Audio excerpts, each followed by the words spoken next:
ये है हमारी आखिरी आराम का, और जिसके ऊपर हमारा कोई फोकस नहीं होता। सारी ज़िंदगी हम अपना घर संवारते रहते हैं। जहाँ सारी क़यामत तक जहाँ पे रहना, वहाँ का कोई हाल ही नहीं है। कब्र की भी तलाश करनी हो तो जगह नहीं मिलती जाने की कहीं ना। यहाँ पे सब ज़रूर आए अपनी ज़िंदगी में, और ख़वातीन जैसे कि चाहे साल 2 साल बाद ज़रूर आए, ताकि आपको याद रहे कि आपने यहीं आना है और यही हमारी आखिरी आराम का है।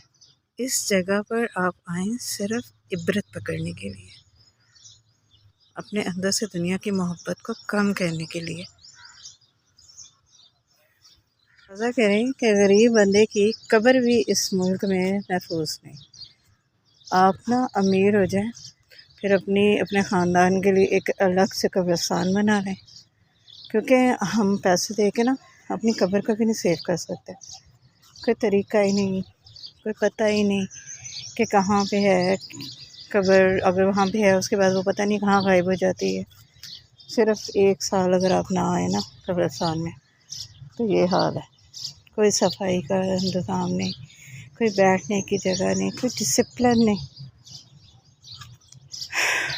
क्या बता के, ये तो ऐसे बस सूखा हुआ है ना, ये नलके, लग रहा है कि सदियों से यहाँ पे कोई पानी ही नहीं आया होगा शायद ना। इश्तिहार बस देख लें आप, कोई दीवार ऐसी नहीं जहाँ पे इश्तिहार ना हो।